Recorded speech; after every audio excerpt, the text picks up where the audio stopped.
Hey, what up guys, it's Mitsuownes from Germany. In today's video I want to talk about my Mortal Kombat 11 roster prediction. The Injustice 2 lifespan is slowly approaching its climax, with the Legendary Edition being announced. This suggests that there is no more content coming for the game, which also indicates that the 2-year cycle continues. With the E3 not too far away, we should be getting a teaser very soon, especially since both MKX and Injustice 2 were both announced early June.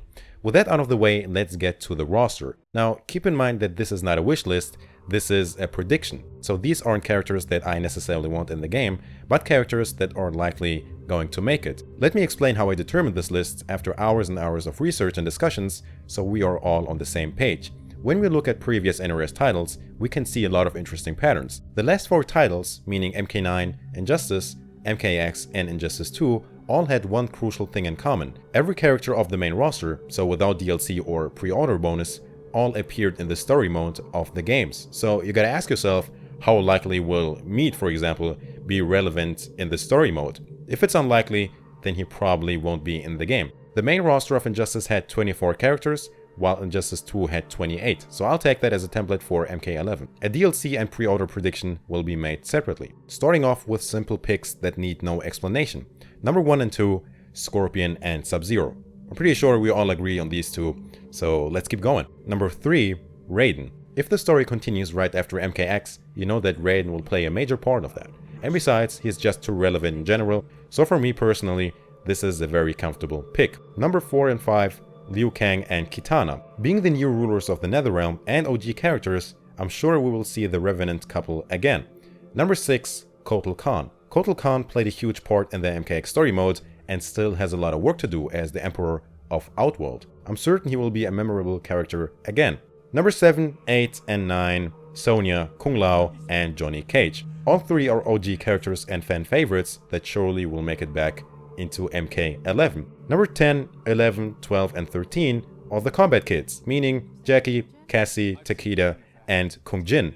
They were all received too well for them to skip this game. Besides that, they are the new generation. Takeda wants to avenge the murder of his mother, and Kung Jin might try to beat some sense into Kung Lao. We will see. Number 14 and 15, Devora and Aaron Black. I think Devora was one of the most interesting new characters of MKX, played a major part of the story and was uniquely designed. Aaron Black was a fan favorite and should now be Kotal Khan's new prime minister after Devora abandoned him. For 16, 17, and 18, I have more returning characters: Jax, Reptile, and Ermac. It could be possible that Ermac will be very important for the plot, according to a theory I'm following. Reptile could possibly skip this game if the roster should be smaller. So now it'll get interesting. Number 19 on the list is Fujin. Since Raiden turned dark, there must be another character that keeps him in check. I think Fujin would be the perfect candidate for that role. Number 20 is Rain. With Mileena's death, he might be the new leader of the Edenians. Both Kotal Khan and Devora imply that he helped Mileena during the Outworld Rebellion for his own good. Number 21, Serena. Serena was once a servant of Quan Chi. With Bi-Han's help, she was able to free herself from the spell and escape the Netherrealm. She might be the one that helps the other Revenants. Besides that, the game needs a decent female ratio, of course. Now for the Revenants that might be playable in MK11. 22, Nightwolf. 23, Cabal. 24, Smoke. And 25, Sindel. Every character I just listed appeared in the story mode and assisted during the Earthrealm invasion. With Raiden no longer showing mercy, the Revenants must combine forces to withstand Raiden's wrath. Also, do you remember when Ed Boon teased a so-called story pack? Maybe he meant that they would be playable in the next title.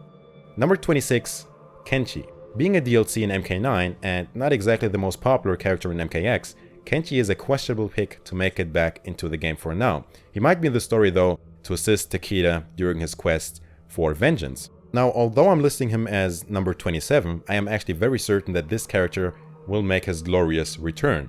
I am talking about Shang Tsung. If you really think about it, the game would be missing a sorcerer otherwise. Quan Chi died and Chinook isn't doing so well either, so I'm sure that he will perform a sneaky comeback. Besides, Ermac's latter ending tells exactly that story. Although those endings don't necessarily have to mean anything, but it proves that the theory is there and NRS is evidently writing about it. Last but not least, my final pick. I don't think Shang Tsung will be the main villain. It is said that there is only one true ruler of Outworld, and that ruler might return. Number 28 is Onaga, the Dragon King. Onaga is one of the strongest characters of the entire franchise, being immune to magic. In the Mortal Kombat series, he's also known for raising the dead, so through him, former dead characters could possibly make their return. It all makes sense because just like Shinnok, Onaga too wants the amulet to gain control over all the realms. This would definitely be a fitting villain. Well, with that being said, that's pretty much it for this video. So, what do you think of this list? What characters do you agree with? Which are more likely to make it? Please let me know in the comment section. I know some of your favorites might be missing, but like I said, I'll be creating a DLC and pre-order prediction separately. Thank you very much for watching this video, and I'll catch you guys later.